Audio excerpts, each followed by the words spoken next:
Nakapunta ka na ba sa Chiang Kai-shek Memorial Hall? Samahan nyo kaming i-explore ang Taiwan. Isa sa pinupuntahan dito sa Taiwan ay ang Chiang Kai-shek Memorial Hall. Alam naman natin na ang Taiwan ay kapitbahay lang ng Pilipinas. Kaya maraming nagtatrabaho o nagbibisita dito sa Taiwan. Dadayuhin natin ngayon ang Chiang Kai-shek Memorial Hall. Matatagpuan ito sa Songshan Road, Songshin District, Taipei City. Kung balak mo man bumisita dito sa Taiwan, siguraduhin mong hindi mawawala ang Chiang Kai-shek Memorial Hall sa iyong dream destination.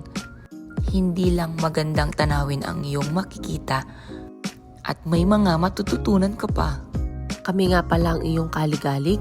Maligalig sa kainan, maligalig sa pasyalan, at maligalig sa mga pangarap na isang OFW dito sa Taiwan na magbibigay sa inyo ng inspirasyon sa buhay. Kaya tara! Chiang Kai-shek, ang unang presidente dito sa Taiwan. Kapag nandito ka sa Taiwan, parang ramdam mo din na nasa Pilipinas ka. Sa daan makikita ang mga motor, kotse, city buses, mga taxi. Pero ang mga Taiwanese dito, mas prefer nila ang paglalakad. Karamihan nga dito, ang laman ng park mga matatanda. Ito nga pala ang mini tour ng Chiang Kai-shek Memorial Hall. Sinasabi nga rito na ang Chiang Kai-shek Memorial Hall is located in the center of the Taipei City. The hall was established in memory of late President Chiang Kai-shek and donated by all the Chinese within and without. The construction was started on October 31, 1976 and opened to the public on April 5, 1980, taking an area of 250,000 square meters and with the height of 70 meters. The whole building presenting the majesty and dignity of the Chinese traditional culture is one of the greatest monuments in the world.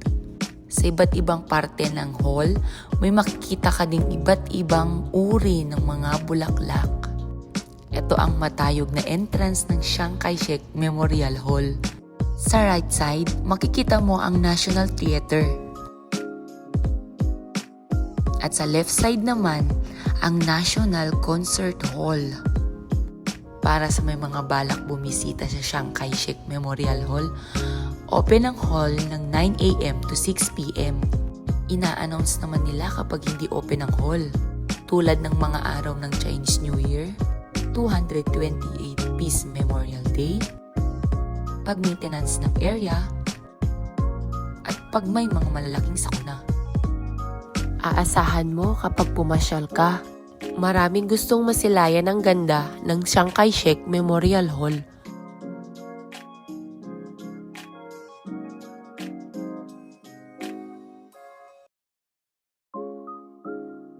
Hi mga kaligalig! Makiki-eksena nga pala. Ako nga pala ang isa sa mga kaligalig yung mga kasama ngayon sa video na ito. Kaya tara, samahan nyo kami. Sa inyong pagkakaalam, may 89 o 89 na hakbang kayong mararanasan bago nyo marating ang tuktok ng Chiang Kai-shek. Mapapansin nyo naman si Inday. Chill lang yun ang makbang, pero sa totoo lang, hikaos na yan. Pag andun ka na sa tuktok, worth it naman kaya okay lang yan. Dumako naman tayo sa rules and regulations. Bago tayo pumasok sa loob, kailangan natin sundin ito. Una, this is a non-smoking area.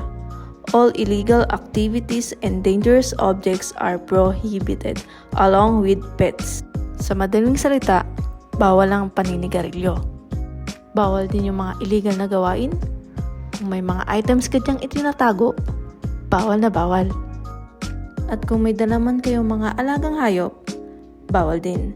Pera na lang sa mga guide dogs. Bawal din ang mga large na toys, rollerblading, roller skating, skateboarding, or walking riding vehicles, including yung mga children's tricycle o bisikleta. At bawal din ang mga pagkain sa loob.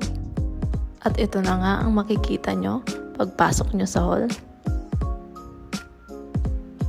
Chiang Kai-shek, First President of Taiwan. Akalain yun, napaka-convenient talaga dito. Kahit saan man dako kayo pumunta dito sa Taiwan, mapapansin nyo agad yun. Makikita nyo naman mula dito sa taas. Landscaping pa lang, mamamangha na kayo. At kung may balak man kayo mag-work abroad or bumisita sa ibang bansa, wag na wag niyong kakalimutan ng Taiwan.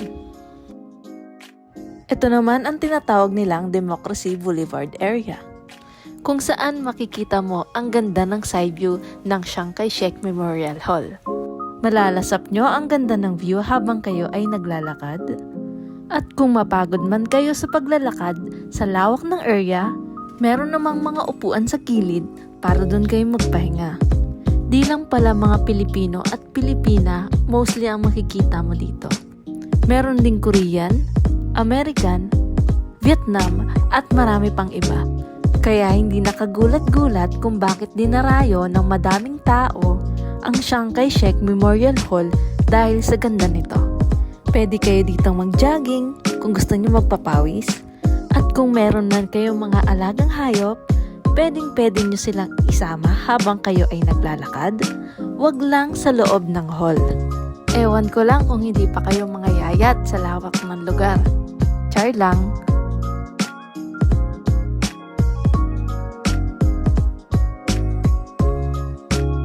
Ito naman ang side entrance. Pagpasok mo rito, makikita mo ang side ng hall. Tara, akyat ulit tayo.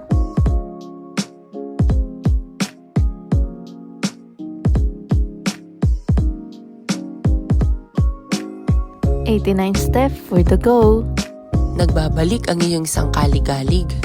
Akyat ulit tayo ng 89 steps. Tataka siguro kayo kung bakit kami dalawa. Kasi ako si Kali. At ako si Galig. Kakwentuhan nyo kapag usapang Taiwan.